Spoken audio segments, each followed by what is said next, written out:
Bismillahirrahmanirrahim. Assalamualaikum warahmatullahi wabarakatuh.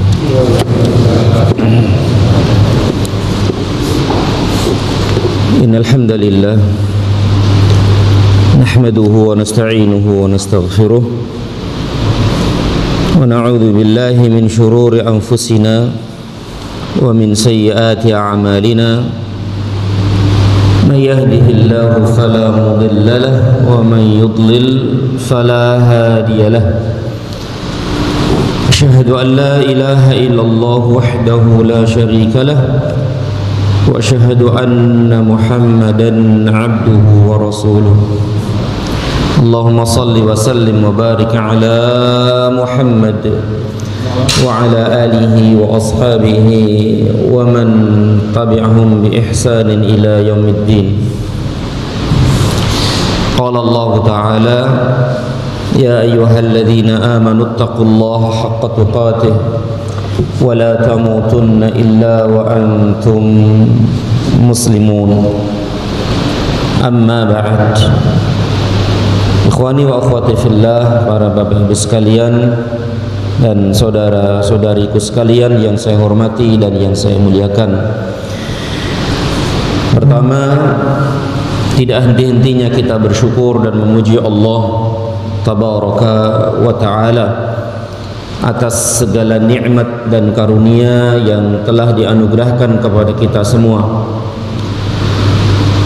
baik itu nikmat dunia maupun nikmat akhirat.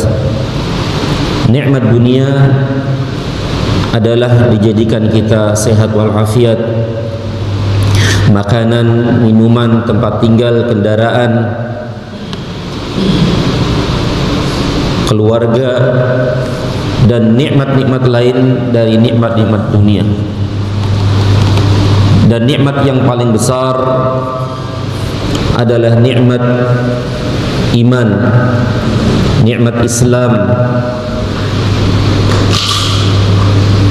nikmat hidayah, nikmat taufik, dijadikan kita sebagai seorang muslim mukmin insyaallah, juga diberikan kemudahan kepada kita semua untuk bisa melaksanakan kebaikan-kebaikan dan amal-amal saleh. Dan ini adalah nikmat terbesar yang tidak mungkin bisa dibandingkan dengan nikmat-nikmat yang lain dari kenikmatan dunia.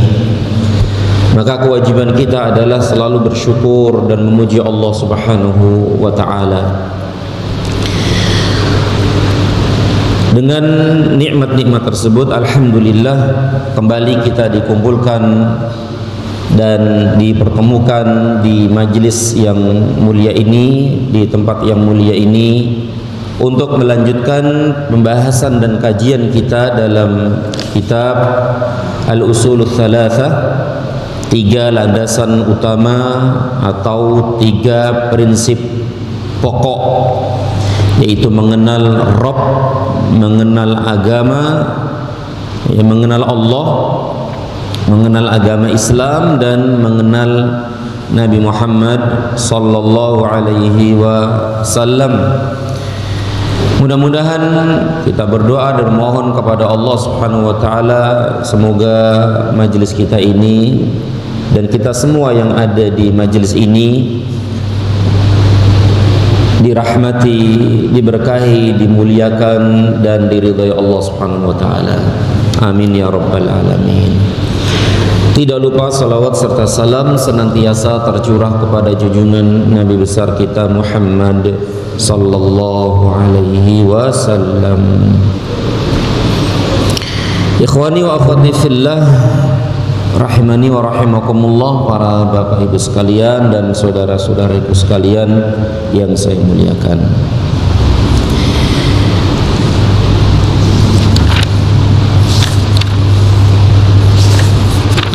Telah kita mulai atau sudah kita bahas prinsip pokok ya, yang pertama yaitu mengenal Allah Subhanahu wa ta'ala. Dan terakhir pembahasan kita tentang apa?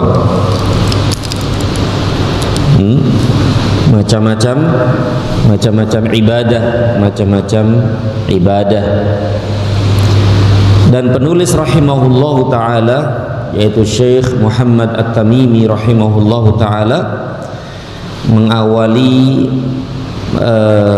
atau memberikan beberapa contoh bentuk ibadah yang semua itu harus diberikan hanya kepada Allah Subhanahu wa ta'ala.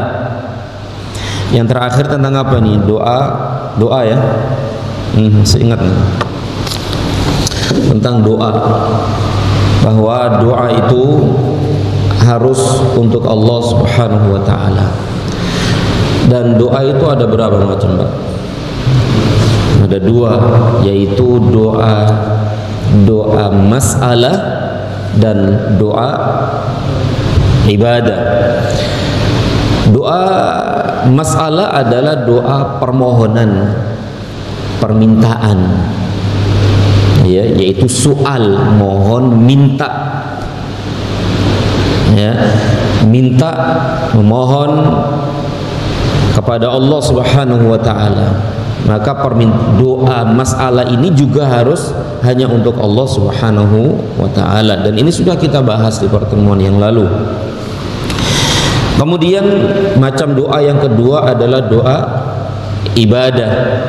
Artinya seluruh ibadah kita semuanya itu adalah doa, ya, semua itu adalah doa, termasuk sholat kita, kemudian puasa, kemudian sedekah, membaca Al-Quran, dan ibadah-ibadah yang lain dari ibadah kita, semua itu adalah doa sebenarnya, ya.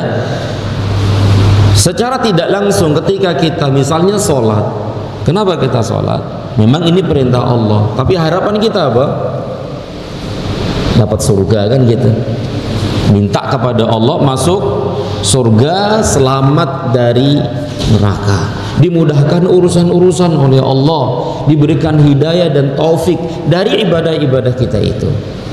Maka aktivitas ibadah kita itu juga namanya doa, ya. Maka baik itu doa masalah atau doa ibadah, maka itu harus dan wajib diberikan untuk Allah Subhanahu wa ta'ala saja. Apabila dipalingkan kepada yang lain, ya, diberikan kepada yang lain selain Allah, maka apa hukumnya? Syirik, ya, maka syirik. Makanya barang siapa yang berdoa meminta kepada Allah yang manusia itu tidak mampu memberikannya dan melakukannya, maka itu syirik. Begitu juga barang siapa yang beribadah kepada Allah dari amalan-amalan ini, ya, diperuntukkan kepada selain Allah, maka itu syirik. Misalnya salat yang seharusnya untuk Allah, ya, untuk Allah Subhanahu wa ta'ala saja, tetapi diberikan kepada selain Allah, maka itu syirik. Misalnya apa? Riya, Pak. Nah, riya itu berarti untuk Allah atau tidak? Riya itu kan pengen dilihat gitu loh, pengen dilihat, pengen dipuji, pengen mendapatkan sanjungan dari manusia. Berarti sholatnya itu untuk sanjungan itu, berarti sholat itu untuk pujian manusia, berarti ya syirik. Iya, riya itu syirik. Sum'ah, ingin didengar oleh manusia, ya, suaranya bagus, ya, dan yang lainnya, ya, ingin didengar oleh manusia, ingin dipuji dengan suaranya tersebut, maka itu pun termasuk syirik, ya, syirik, yaitu riya tadi itu. Maka barang siapa yang memalingkan ibadah ini, yaitu doa, kepada selain Allah, maka terjatuhlah dia ke dalam kesyirikan. Fal'iyadzubillah. Dan ini sudah kita bahas pada pertemuan yang lalu. Baik, kita baca apa yang disampaikan oleh penulis rahimahullahu ta'ala. Beliau berkata rahimahullahu ta'ala, wa fil hadithi, dalam sebuah hadis Nabi sallallahu alaihi wasallam beliau bersabda, ad-du'a'u mukhul ibadah. Doa adalah intinya ibadah, intinya ibadah. Dalam lafaz lain disebutkan ad-du'a'u huwal ibadah. Doa itu adalah ibadah. Doa itu ibadah. Intinya ibadah, otaknya ibadah. Maka seluruh aktivitas ibadah kita itu sebenarnya adalah doa. Dan tadi sudah kita sampaikan, doa itu ada yang doa masalah, ada yang doa ibadah, ya. Dalilnya mana? Dalilnya adalah firman Allah Subhanahu wa taala dalam surat Ghafir ayat 60. Wa qala rabbukum ud'uni astajib lakum. Innal ladzina yastakbiruna an ibadati sayadkhuluna jahannama dakhirin. Dan Rabbmu berfirman, berdoalah kepadaku, niscaya akan kuperkenankan bagimu. Sesungguhnya orang-orang yang menyombongkan diri dari menyembahku akan masuk neraka jahanam dalam keadaan hina, ya, dalam keadaan hina. Sesungguhnya orang yang menyombongkan diri dari menyembahku, berarti menyombongkan diri di sini memalingkan sesembahan ini kepada selain Allah, itu maksudnya, ya. Sesungguhnya orang-orang yang menyombongkan diri dari menyembahku, berarti dia menyembah kepada selain Allah, ya. Doanya untuk selain Allah, minta ini minta itu kepada selain Allah, ya. Amalan ibadah ini untuk selain Allah, maka itu namanya menyombongkan diri, sombong di dalam beribadah kepada Allah. Artinya memalingkan ibadah kepada selain Allah. Maka apa kata Allah? Akan masuk neraka jahanam dalam keadaan hina, ya. Baik, para bapak ibu sekalian rahimani wa rahimakumullah, kita lanjutkan apa yang disampaikan oleh penulis rahimahullahu ta'ala, masih dalam bentuk-bentuk ibadah, ya, bentuk-bentuk ibadah yang semua ibadah itu harus untuk Allah Subhanahu wa ta'ala. Beliau berkata rahimahullah, dalilul khawfi qauluhu ta'ala. Dalil khauf, dalil khauf, apa khauf itu, Pak? Takut, ya. Khauf itu takut. Artinya takut ini adalah ibadah, gitu. Takut ini adalah salah satu bentuk ibadah yang harus diperuntukkan untuk Allah Subhanahu wa ta'ala, tidak boleh dipalingkan kepada selain Allah Subhanahu wa ta'ala. Dan kita semua tahu bahwa khauf, takut itu ada berapa? Takut itu ada 2 atau 3. Takut yang pertama adalah takut tabi'i, ya, takut tabi'i, tabiat. Nah, misalnya seseorang takut kepada api. Nah, kan kita nggak mau masuk ke dalam api, ya. Siapa yang mau ingin masuk ke api? Kan nggak ada yang mau. Berarti kan takut dengan sama api. Takutnya seseorang dengan api syirik tidak? Tidak. Kenapa? Karena itu tabi'i, manusiawi lah, begitu, ya, manusiawi, maka itu tidak apa-apa. Atau takutnya seseorang kepada singa, kepada macan, kepada ular, ya, dan yang lainnya dari takut-takut tabi'i, maka itu bukan syirik, ya, maka itu bukan syirik karena itu tabi'i dan manusiawi. Tetapi akhi fillah, takut tabi'i ini tidak boleh menghalangi seseorang dari melakukan ibadah kepada Allah. Gara-gara takut dengan sesuatu tabi'i tadi itu, dia meninggalkan kewajiban. Ya, dia meninggalkan kewajiban. Maka ini tidak boleh. Ya. Kemudian ada takut yang takut ibadah, ya. Takut ibadah ini takut yang bernilai ibadah, yaitu unsur ibadah itu apa teman? Unsur ibadah itu apa? Pengagungan, ya, pengagungan dan perendahan, merendahkan diri kepada Allah dan mengagungkan diri hanya kepada Allah Subhanahu wa taala. Itu unsur ibadah terpenting. Ya. Itu apa? Mahabbah, cinta, kemudian mengagungkan, merendahkan diri kepada Allah. Nah, ketika seseorang itu takut dengan sesuatu itu, yang dia itu sampai merendahkan diri kepada sesuatu yang dia takutkan itu, atau menghinakan diri dengan kepada sesuatu yang dia takutkan itu, ya, kemudian mengagungkan dengan sesuatu yang dia takutkan itu, maka itu sudah masuk kepada syirik gitu. Dan inilah takut yang namanya takut apa tadi? Takut ibadah, ya, takut ibadah. Kenapa? Karena dia takutnya dengan sesuatu itu sampai dia menghinakan diri, kemudian mengagungkan sesuatu itu, melebihi Allah atau menyamakan dengan Allah Subhanahu wa taala dalam rasa takutnya kepada sesuatu itu.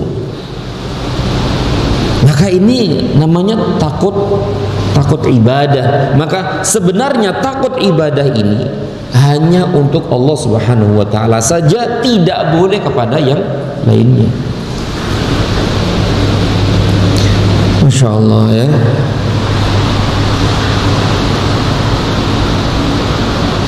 Kemudian yang ketiga, khauf sirri. Ya, ini pembagian khauf, ya, pembagian takut menurut para ulama rahimahumullah taala. Yang pertama tadi apa? Takut tabi'i. Yang kedua takut ibadah, dan inilah inti pembahasan ini, yaitu takut ibadah yang harus hanya untuk Allah Subhanahu wa taala saja, tidak boleh dipalingkan kepada yang lainnya. Kemudian yang ketiga, khauf sirri, tersembunyi, takut yang tersembunyi. Contohnya apa?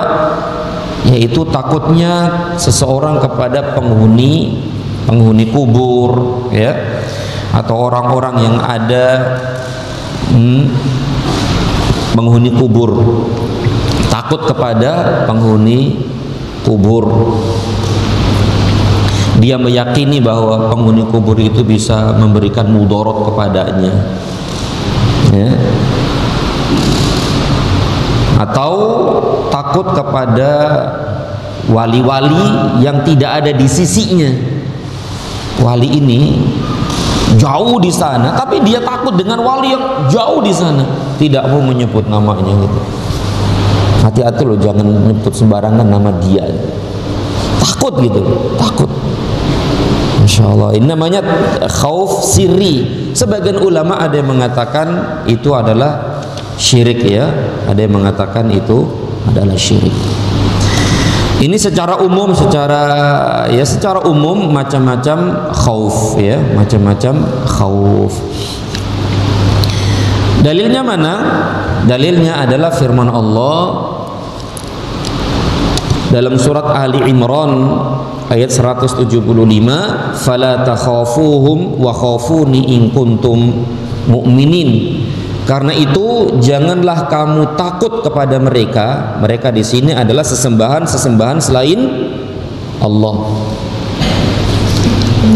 Ada nggak orang yang takut dengan misalnya tempat-tempat yang diyakini bisa memberikan kemudaratan, atau berhala-berhala, sesembahan selain Allah? Itu ada orang yang takut dengan itu. Takut. Apa misalnya apa ya, banyak tempat-tempat, benda-benda yang diagungkan, yang orang itu takut dengan benda itu karena disembah selain Allah Subhanahu wa taala, dimintai, diyakini dapat memberikan mudarat dan manfaat. Maka ini kita tidak boleh takut dengan mereka. Berhala-berhala, sesembahan selain Allah tidak boleh takut. Ada orang yang Masya Allah takut banget dengan benda-benda tersebut, yang dimintai, yang ditakuti, ya, Masya Allah harus begini, kalau melewati tempat itu harus apa Bang? Harus ngelakson kalau naik mobil, ya, lampunya dimatiin, pamit, lewat mbak, kalau mau lewat diem aja, nggak boleh noleh sono, nggak boleh noleh sini. Itu Masya Allah kan, ini takut selain Allah, kepada selain Allah Subhanahu wa ta'ala. Maka kita tidak boleh takut dengan hal-hal itu. Makanya Allah berfirman, fala takhafuhum wa khafuni in kuntum mu'minin. Karena itu janganlah kamu takut kepada mereka, ya, janganlah kamu takut kepada mereka, tetapi takutlah kepadaku, yaitu kepada Allah, jika kamu benar-benar orang yang beriman, ya. Baik, kemudian kita lanjutkan. Penulis berkata rahimahullahu ta'ala, wa dalilur roja, dalil roja yaitu mengharap, ya. Dalil roja yaitu mengharap adalah firman Allah. Artinya roja ini hanya untuk Allah Subhanahu wa ta'ala, tidak boleh dipalingkan kepada yang lain. Mengharap pahala, mengharap surga, mengharap ganjaran, mengharap kebaikan, semua itu adalah untuk Allah Subhanahu wa ta'ala. Dalilnya adalah firman Allah dalam surat Al-Kahfi ayat 110. Faman kana yarju liqa'a rabbih falya'mal 'amalan shalihan wa la yusyrik bi'ibadati rabbih ahada. Barang siapa mengharap perjumpaan dengan Rabbnya, maka hendaklah ia mengerjakan amal salih dan janganlah ia mempersekutukan seorang pun dalam beribadah kepada Tuhannya. Ya, barang siapa mengharap perjumpaan dengan Rabbnya, mengharap perjumpaan dengan Allah Subhanahu wa ta'ala, yaitu mengharap pahalanya Allah nanti di akhirat, perjumpaan Allah yaitu melihat Allah Subhanahu wa ta'ala di akhirat nanti, mengharap surga Allah Subhanahu wa ta'ala nanti di akhirat, maka hendaklah ia mengerjakan amal salih, itu amal salih yang sesuai dengan siapa? Petunjuk Rasulullah sallallahu alaihi wasallam, ya. Maka hendaklah ia mengerjakan amal salih sesuai dengan petunjuk Rasulullah sallallahu alaihi wasallam, yaitu mutaba'ah, mengikuti contoh Rasulullah sallallahu alaihi wasallam. Karena amal salih, Pak, amal salih kalau tidak sesuai dengan petunjuk Rasulullah sallallahu alaihi wasallam, maka amalan itu tidak akan diterima oleh Allah, ya, tidak akan diterima oleh Allah. Kemudian, dan janganlah ia mempersekutukan seorang pun dalam beribadah kepada Tuhannya, yaitu apa? Ikhlas. Karena riya, sum'ah itu syirik, ya, berarti mempersekutukan Allah Subhanahu wa ta'ala, kan begitu, ya. Jadi maksudnya adalah ikhlas. Jadi barang siapa yang ingin surga, gitu, barang siapa yang ingin pahala, barang siapa yang ingin melihat Allah nanti di akhirat, khususnya di surga, maka beramal salihlah, beramal salih sesuai dengan petunjuk Rasulullah sallallahu alaihi wasallam dan ikhlas karena Allah Subhanahu wa ta'ala. Dan sebagaimana yang telah kita ketahui bahwa syarat diterimanya amal itu ada berapa? Ada dua, sebagaimana yang telah kita ketahui bersama. Yang pertama adalah ikhlas karena Allah, ya, ikhlas karena Allah. Yang kedua, mutaba'ah, mengikuti petunjuk contoh Rasulullah SAW. Kalau orang ini beribadah sesuai dengan petunjuk Rasulullah, tapi kalau tidak ikhlas, ya tidak akan diterima. Orang ini ikhlas banget ibadahnya ini, amalnya ini ikhlas banget karena Allah, tetapi tidak sesuai dengan contoh petunjuk Rasulullah SAW, diterima? Nggak akan diterima. Kapan amal itu diterima? Kalau ikhlas karena Allah dan mengikuti petunjuk contoh Rasulullah SAW. Dalilnya adalah tadi surat Al-Kahfi ayat 110, falyamal amalan salihan, maka beramal salihlah. Artinya beramal salih sesuai dengan petunjuk contoh Rasulullah SAW. Wala yusyrik biibadati rabbih ahada, yaitu ikhlas. Sebagaimana syahadat asyhadu an la ilaha illallah, itu ikhlas. Wa asyhadu anna muhammadar rasulullah, itu mutaba'ah, mengikuti petunjuk beliau sallallahu alaihi wasallam. Taib, kita lanjutkan akhi fillah. Penulis berkata rahimahullahu ta'ala, beliau menyebutkan kembali ya beberapa bentuk contoh ibadah. Wa dalilut tawakkul qauluhu ta'ala, dalil tawakal adalah firman Allah. Tawakal, ya, bertawakal. Nah, tawakal ini harus untuk Allah Subhanahu wa ta'ala saja, tidak boleh dipalingkan kepada yang lainnya. Dalilnya mana? Dalilnya adalah firman Allah dalam surat Al-Maidah ayat 23, wa 'alallahi fatawakkalu in kuntum mu'minin, dan hanya kepada Allah lah hendaknya kamu bertawakal jika kamu benar-benar orang yang beriman. Wa qala ta'ala, dan firman Allah, wa may yatawakkal 'alallahi fahuwa hasbuh, dan barang siapa bertawakal kepada Allah, niscaya Allah akan mencukupkan keperluannya, kebutuhannya. Kemudian di antara bentuk ibadah yang dibawakan oleh penulis rahimahullahu ta'ala adalah wa dalilur raghbati war rahbati wal khusyu'i. Dalil raghbah, raghbah itu diartikan penuh minat, rahbah cemas, dan khusyuk, khusyuk yaitu tunduk. Semua ini adalah untuk Allah Subhanahu wa ta'ala. Raghbah, rahbah, dan khusyuk adalah firman Allah Subhanahu wa ta'ala dalam surat Al-Anbiya ayat 90. Innahum kanu yusari'una fil khairati wa yad'unana raghaban wa rahaba wa kanu lana khashi'in.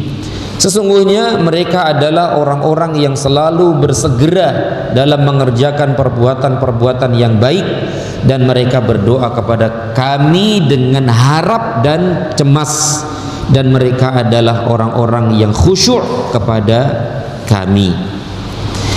Kemudian di antara bentuk ibadah lagi adalah khasyah. Apa khasyah itu? Khasyah itu mirip dengan khauf, ya, mirip dengan khauf. Khasyah itu takut juga. Khasyah itu takut.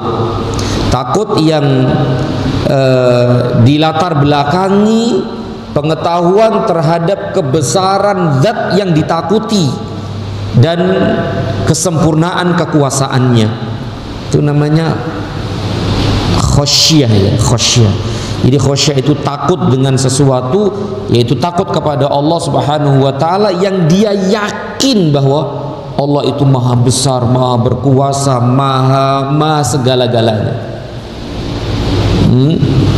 Makanya orang yang paling takut kepada Allah adalah para ulama. Para ulama, kenapa? Karena ulama itu mengetahui tentang Allah Subhanahu wa taala. Ya. Ulama itu orang-orang yang berilmu, orang-orang yang berilmu, maka mereka adalah orang yang paling takut. Beliau berkata rahimahullahu taala, dalil khasyah adalah firman Allah. Dalil khasyah adalah firman Allah Subhanahu wa taala, fala takhshawhum wakhshawni. Maka janganlah takut kepada mereka dan takutlah kamu kepadaku, dan takutlah kamu kepadaku. Jadi antara khauf dan khasyah itu mirip, tapi khasyah itu dibarengi dengan keyakinan akan Allah Maha segala, mengetahui kebesaran, keagungan, kemuliaan Allah Subhanahu wa taala. Dan orang yang paling mengetahui tentang kebesaran, keagungan, kemuliaan Allah Subhanahu wa taala dan keesaannya adalah siapa? Para ulama. Para ulama, ya, sebagaimana firman Allah, innama yakhsyallaha min ibadihi al-ulama. Sesungguhnya yang takut kepada Allah di antara hamba-hambanya hanyalah para ulama. Baik, kemudian di antara bentuk ibadah yang lain yang dibawakan oleh penulis rahimahullah taala adalah al-inabah. Al-inabah. Wa dalilul inabati qauluhu ta'ala, dan dalil inabah, inabah adalah firman Allah. Inabah itu berserah diri, ya, berserah diri kepada Allah, ya, kepada Allah dengan mengerjakan ketaatan dan menjauhi kemaksiatan. Inabah itu mirip dengan taubat gitu. Inabah itu mirip dengan taubat. Itu kembali kepada Allah Subhanahu wa taala dengan cara berserah diri kepadanya, melaksanakan ketaatan dan menjauhi larangan-larangannya. Wa dalilu inabati qauluhu ta'ala, dalil inabah adalah firman Allah, wa anibu ila rabbikum wa aslimulah, dan kembalilah kamu pada Tuhanmu dan berserah dirilah kepadanya, dan berserah dirilah kepadanya. Kemudian di antara bentuk-bentuk ibadah yang lain adalah beliau berkata, wa dalilul isti'anah qauluhu ta'ala, dalil isti'anah. Apa isti'anah itu?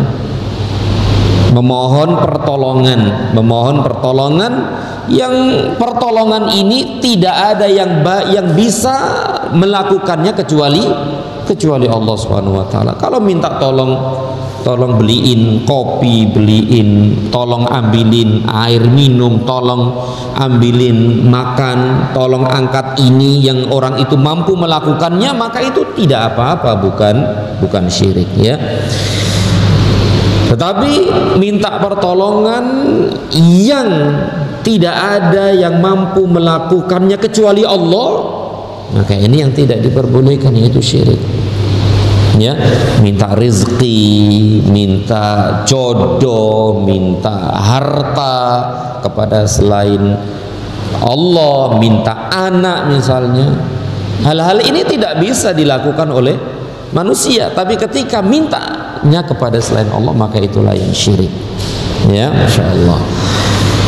Dalil isti'anah adalah firman Allah, iyyaka na'budu wa iyyaka nasta'in. Hanya kepada Engkaulah kami menyembah dan hanya kepada Engkaulah kami memohon pertolongan. Wa fil hadis, dalam sebuah hadis Nabi SAW bersabda, idza sta'anta fasta'in billah. Jika kamu mohon pertolongan, maka memohonlah kepada Allah, ya. Jika kamu memohon pertolongan, maka memohonlah kepada Allah. Nah, kemudian di antara bentuk-bentuk ibadah yang semuanya itu harus untuk Allah Subhanahu wa taala adalah al-isti'adzah. Isti'adzah itu memohon perlindungan, penjagaan, itu namanya isti'adzah. Ya. Adalah beliau berkata rahimahullah, wa dalilul isti'adzati qauluhu ta'ala, dalil isti'adzah adalah firman Allah, qul a'udzu birabbil falaq, katakanlah aku berlindung kepada Rabb yang menguasai subuh. Ya, katakanlah aku berlindung kepada Allah, kepada Rabb yang menguasai subuh. Siapa yang menguasai subuh? Allah Subhanahu wa taala.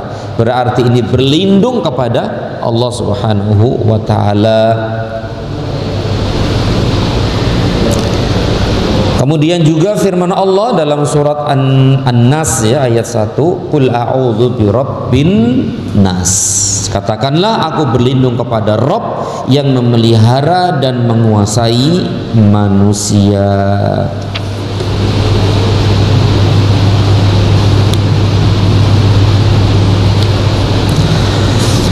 Baik, kemudian penulis berkata rahimahullahu ta'ala, wa dalilul istighatsati qauluhu ta'ala, dalil istighatsah.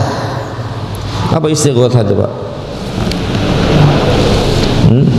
Istighatsah itu memohon pertolongan kepada Allah dalam keadaan sulit, ya, dalam keadaan sempit sekali, dalam keadaan panik. Nah, itu istighatsah. Berbeda dengan doa ya. Doa itu kan ya doa memohon bantuan, memohon keselamatan kepada Allah baik dalam keadaan lapang maupun dalam keadaan sempit. Tapi kalau istighatsah itu khusus dalam keadaan sempit banget gitu, dalam keadaan takut banget, itu istighatsah. Ya, ya misalnya apa nih? Misalnya mungkin naik pesawat kali ya, naik pesawatnya ini apa ya, oleng gitu Pak ya, nabrak awan di atas, mau jatuh gitu kan. Nah, ketika delosor mau jatuh itu pesawat,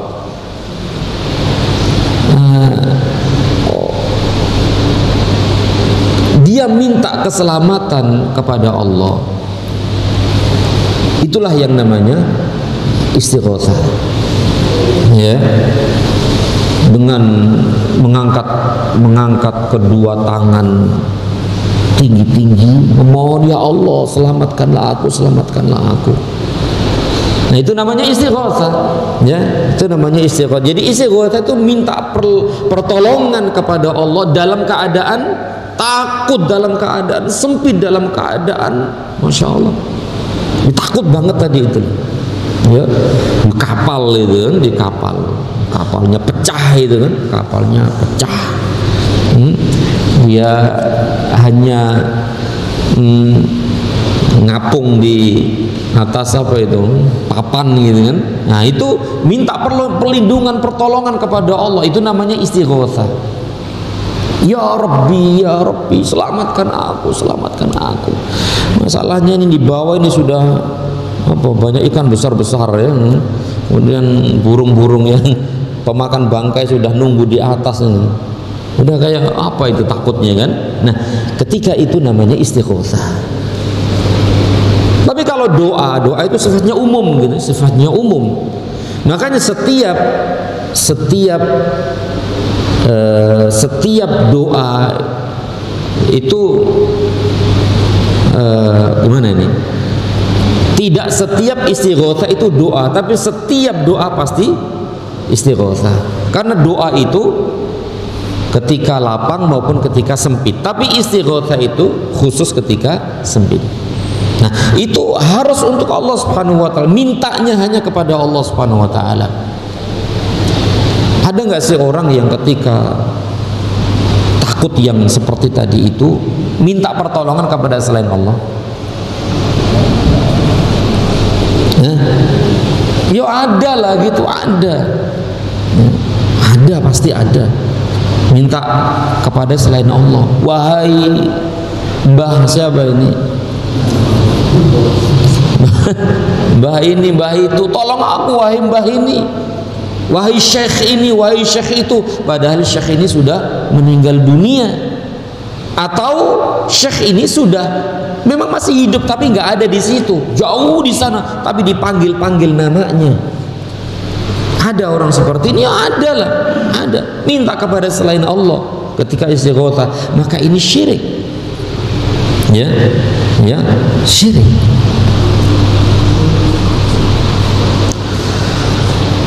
Dalilnya adalah firman Allah Subhanahu wa taala, "Idz tastaghitsuna rabbakum fastajaba lakum." Ingatlah tatkala kamu mohon bantuan kepada Rabbmu lalu diperkenankannya bagimu.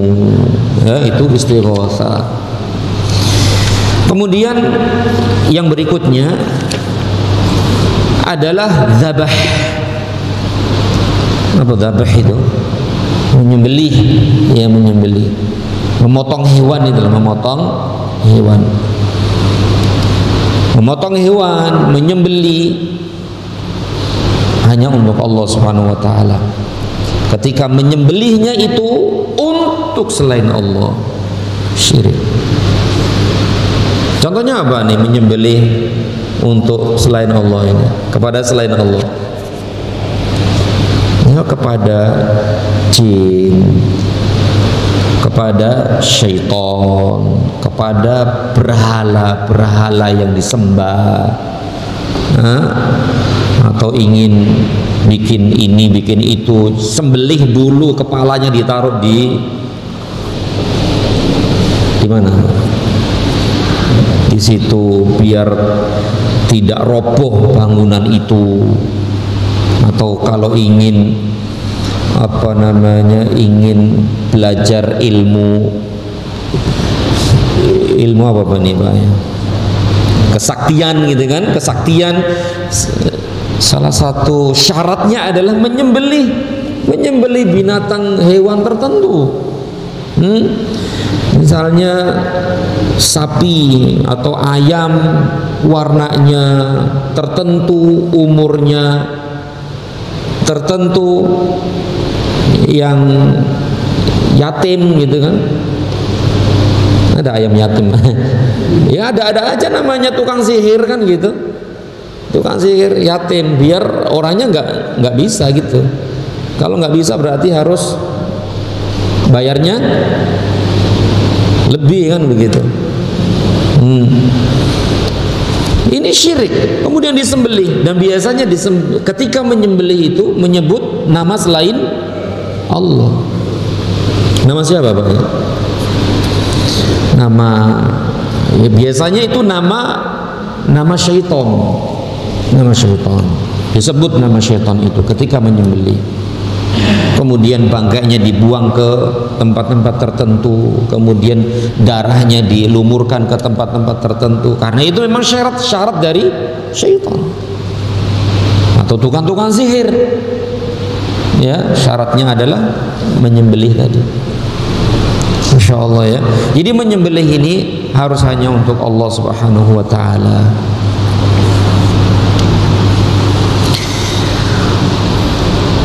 Ya kayak apa itu, kurban itu kan untuk Allah Subhanahu wa taala.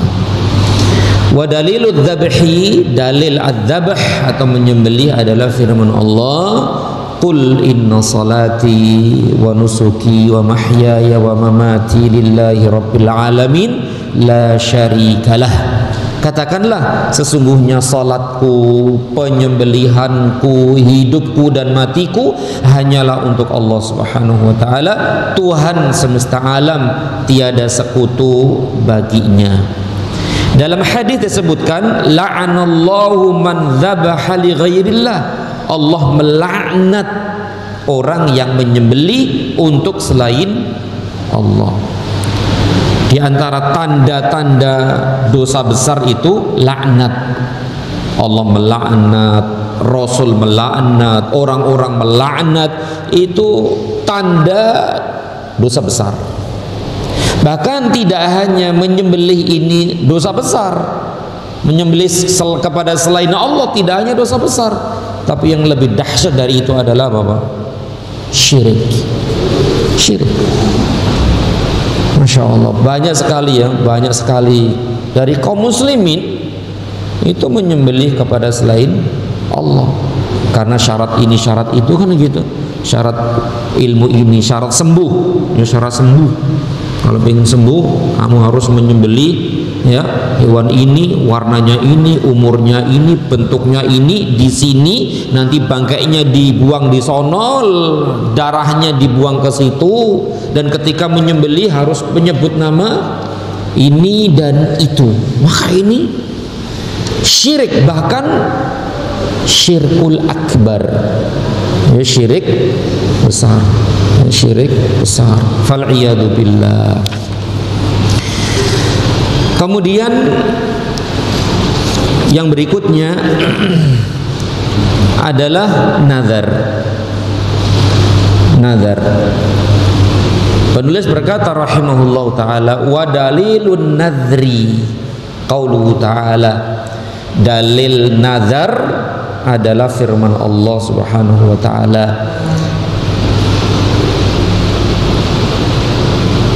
Nazar itu apa? Nazar itu nazar ya, nazar. Demi Allah, kalau aku sembuh saya akan berpuasa 3 hari. 3 hari aja, enggak 3 malam Pak ya. 3 hari. Nah, itu namanya nazar. Demi Allah, bersumpah ya, bersumpah demi Allah, berarti nazarnya ini untuk Allah. Ada nggak sih nazar untuk selain Allah? Demi Syekh Fulan, kalau saya begini saya akan begitu, kalau saya begitu saya akan begini. Menyebut, ada itu ya, bernazar kepada selain Allah. Misalnya dengan fulan, baik fulan yang sudah meninggal maupun yang sudah mati, dengan nama jin, dengan nama syaitan dan yang lainnya, itu ada. Maka itu syirik.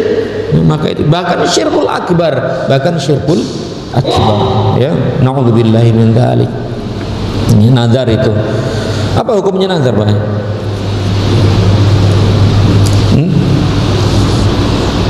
Boleh nggak nazar, Pak? Demi Allah, saya bernazar karena Allah, kalau saya sembuh saya akan sholat malam terus menerus selama 1 bulan. 1 bulan. Boleh nggak nazar, Pak? Boleh ya, boleh. Para ulama berselisih pendapat tentang nazar ini. Ada yang mengharamkan, ada yang memakruhkan. Dan inilah wallahu alam pendapat yang minimal makruh lah, makruh itu nggak disukai gitu, dibenci. Kenapa? Karena itu tanda orang itu bakhil. Kata Nabi SAW, orang yang bernazar itu tanda dia itu orang bakhil. Dia tidak mau beramal kecuali dengan nazar itu. Ya, kalau saya sembuh saya akan puasa, kan gitu. Itu sebenarnya bakhil. Dia tidak mau puasa kecuali kalau sembuh. Tapi kalau sembuh kadang-kadang ya abot banget ya. Bener berat banget gitu. Makanya para ulama rahimahumullah berpendapat tadi minimal makruh, dibenci, tidak disukai gitu, tidak disukai.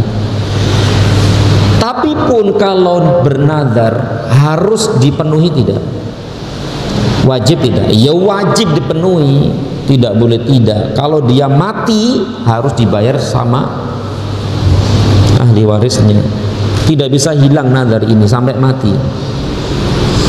Karena harus dan wajib untuk dilaksanakan nazar ini. Meskipun hukumnya makruh, tapi kalau sudah bernazar harus dan wajib dilaksanakan, dan Allah akan berikan pahala yang besar kepada orang yang melaksanakan nazar tersebut. nggak usah nazar gitu, amal-amal saja, sodako saja, sholat ya sholat saja, puasa ya puasa saja. Orang ini nggak mau begitu kalau nggak nazar, nggak melakukan itu, ya kan begitu. Ya, masya Allah. Baik. Dalil bahwasanya nazar itu hanya untuk Allah Subhanahu wa taala adalah firman Allah, yufuna bin nadri wa yakhafuna yawman kana syarruhu mustatira. Mereka menunaikan nazar dan takut akan suatu hari yang azabnya merata di mana-mana. Yufuna bin nadri, mereka menunaikan nazar, ya, mereka melaksanakan nazar. Tentu nazar untuk Allah Subhanahu wa taala, dan Allah berikan pahala yang besar kepada mereka orang-orang yang melaksanakan nazar, ya. Mereka menunaikan nazar dan takut akan suatu hari yang azabnya merata di mana-mana. Ya, masya Allah. Jadi akhi fillah azani Allah wa iyyakum. Nazar ini adalah ibadah loh ya. Nazar ini adalah salah satu bentuk ibadah yang harus untuk Allah Subhanahu wa taala saja. Ketika dipalingkan kepada yang lain maka itu syirik, ya, maka itu syirik. Dan tadi sudah kita sebutkan bahwa nazar ini makruh lah hukumnya, ya, makruh. Sebagian ulama berpendapat seperti itu, yaitu hukumnya makruh. Tapi meskipun demikian wajib dilaksanakan, wajib dilaksanakan. Dalil bahwa nazar itu makruh adalah sabda Nabi SAW, innahu la ya'ti bi khairin wa innama yustakhraju bihi minal bakhil. Sesungguhnya ia tidak mendatangkan kebaikan. Nah, nazar itu tidak mendatangkan kebaikan. Nazar nggak nazar, kalau Allah takdirkan sembuh, sembuh. Kalau Allah nggak takdirkan sembuh, sembuh nggak sembuh. Kenapa pakai nazar segala?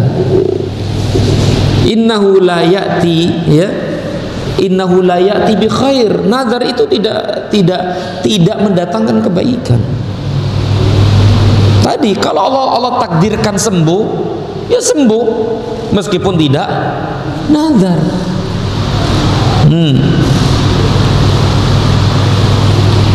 Orang ini akan lulus ujian, ya, lulus ujian. Kalau Allah takdirkan lulus ujian, lulus meskipun tidak nazar. Kalau enggak ditakdirkan lulus, ya enggak akan lulus. Meskipun dia nazar 1000 kali, tetap enggak akan lulus. Kan begitu. Makanya tidak mendatangkan kebaikan. Dari sini menunjukkan bahwa nazar itu makruh gitu loh, enggak bagus. Ya, dibenci. Wa inna ma yustakhraju minal bakhil, itu hanya, jadi nazar itu, ya, hanya dikeluarkan dari orang-orang bakhil, orang-orang kikir amal gitu. Dia nggak mau sodako kecuali kalau sembuh, dia nggak mau sholat sunnah kecuali kalau lulus. Nah, berarti kan bakhil, dia bakhil. Masya Allah, ya.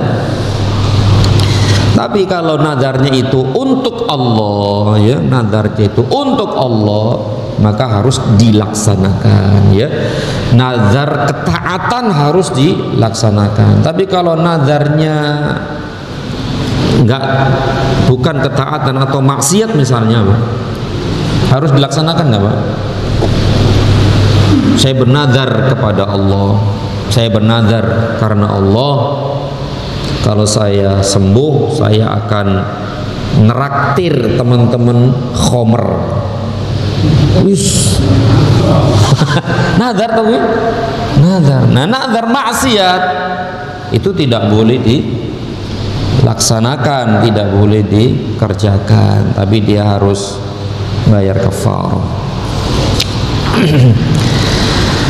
Nah, para bapak ibu sekalian dan saudara-saudariku sekalian yang dirahmati Allah Subhanahu wa taala, inilah diantara meskipun banyak sekali bentuk-bentuk ibadah, ya, tapi ini sebagian kecil dari yang disebutkan oleh penulis rahimahullahu ta'ala dari bentuk-bentuk ibadah, yang semua ibadah tersebut harus untuk Allah subhanahu wa ta'ala, diberikan hanya kepada Allah subhanahu wa ta'ala. Apabila dipalingkan kepada yang lain, maka terjatuhlah dia ke dalam kesyirikan, baik itu syirik kecil maupun syirik besar, ya. Tetapi ketahuilah akhi fillah, syirik kecil itu pasti akan menghantarkan kepada syirik besar. Fal'iyadzubillah, ya Allah, kalau orang itu sudah terjatuh ke dalam syirik besar, ya sudah, maka Allah akan haramkan baginya surga dan pasti masuk neraka. Dan di neraka itu tidak sekali, sehari, 2 hari, kekal selama-lamanya. Ya, kalau orang itu sudah jatuh ke dalam syirkul akbar, syirik besar, wis sengsara gitu, rugi dunia akhirat gitu, dunia akhirat. Amalnya semuanya dihapus sama Allah, semua kebaikannya, semua amal soleh hilang semua, hajinya, puasanya, sholatnya, sodakohnya, baca Qur'annya, semua habis dan hilang. Masya Allah. Siapa yang mau akhi, ya Allah? Syirik ini buruknya syirik ya ini gitu loh, buruknya syirik ya ini. Makanya Pak, seluruh nabi dan rasul mereka diutus oleh Allah subhanahu wa ta'ala adalah untuk menegakkan apa ini? Dulu sudah kita sampaikan, sering kita sampaikan, untuk menegakkan tauhid, penyembahan hanya untuk Allah saja, dan menjauhi syirik, karena syirik tadi itu loh, ya, menghapus amal, menghancurkan amal semuanya dari awal sampai akhir. Kemudian apa lagi? Tidak akan diampuni oleh Allah, tidak akan diampuni oleh Allah Subhanahu wa taala. Dan dia akan kekal selama-lamanya di dalam neraka, kekal selama-lamanya. Masya Allah, ya, selama-lamanya akhi. Berarti iya, seperti orang-orang kafir, kekal selama-lamanya dan tidak akan pernah keluar dari neraka, tidak akan pernah. Tapi selain syirik masih ada kemungkinan untuk diampuni oleh Allah, ya, masih ada kemungkinan diampuni oleh Allah Subhanahu wa taala. Jika Allah ampuni, maka dia langsung masuk surga. Kalau tidak gimana? Kalau tidak, ya dia akan diazab di dalam neraka, ya, selama apa? Selama besar dan banyak dan sedikitnya dosa yang dia lakukan itu. Tapi dia akan diangkat, ya, dari neraka dan dimasukkan ke dalam surga selama dia tidak berbuat syirik.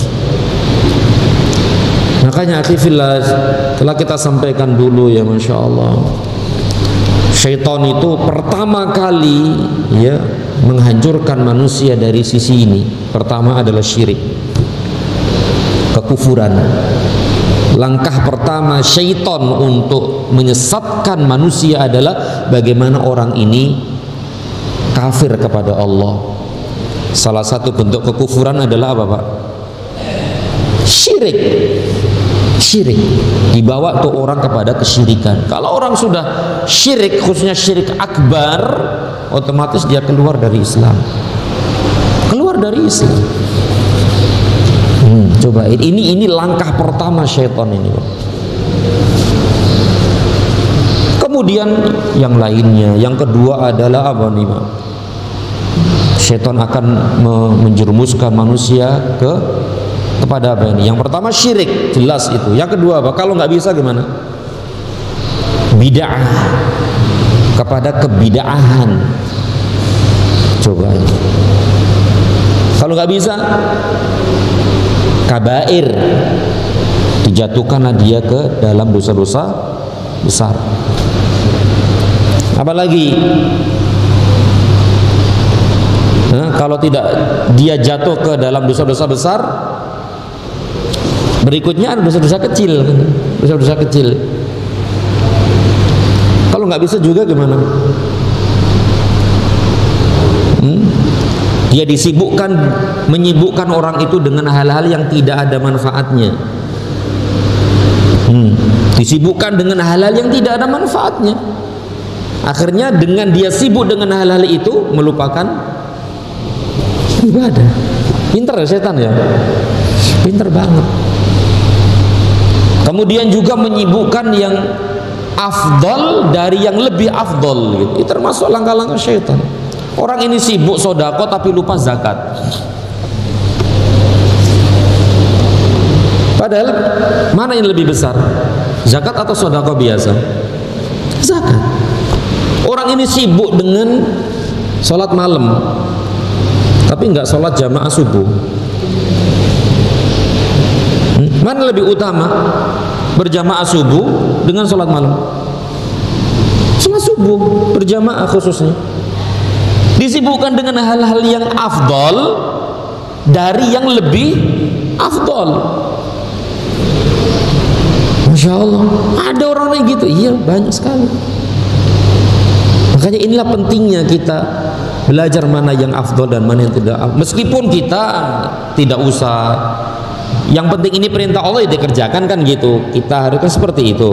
Ini perintah Allah kita kerjakan, ini larangan Allah ya kita tinggalkan. Meskipun ini hukumnya wajib, sunnah, haram, makruh, ya sudah kita kerjakan, ini kita tinggalkan. Nah inilah langkah-langkah syaitan sebagaimana yang dikatakan oleh Ibnu Qayyim rahimahullah masalah ini. Bagaimana syaitan itu menjatuhkan manusia dari tadi tahapan-tahapan tadi itu. Yang pertama apa tadi? Syirik. Kemudian bid'ah. Kenapa? Karena ini akan menghantarkan ke sini. Syaitan pinter, ini akan menghantarkan ke sini. Kemudian kalau nggak bisa, dosa-dosa besar. Karena dosa-dosa besar ini pun akan menghantarkan kepada ini. Gitu loh. Kemudian dosa-dosa kecil, kemudian menyibukkan dengan yang sia-sia, amalan-amalan yang sia-sia dan seterusnya. Maka akhirnya penting kita mempelajari tauhid. Penting kita mempelajari tauhid. Bagaimana kita mengesahkan Allah Subhanahu wa taala. Dan penting juga kita mengetahui syirik-syirik. Mana sih syirik yang kayak apa sih gitu. Perlu kita ketahui nggak? Oh ini syirik, oh ini syirik, ini syirik, ini syirik. Perlu nggak kita ketahui itu? Ya perlulah. Ya, kalau kita nggak tahu itu syirik, mungkin saja terjatuh tidak? Ya mungkin terjatuh. Maka pentingnya inilah kita mempelajari ya tauhid. Wallahu a'lam bishawab. Berarti selesai sudah pembahasan kita tentang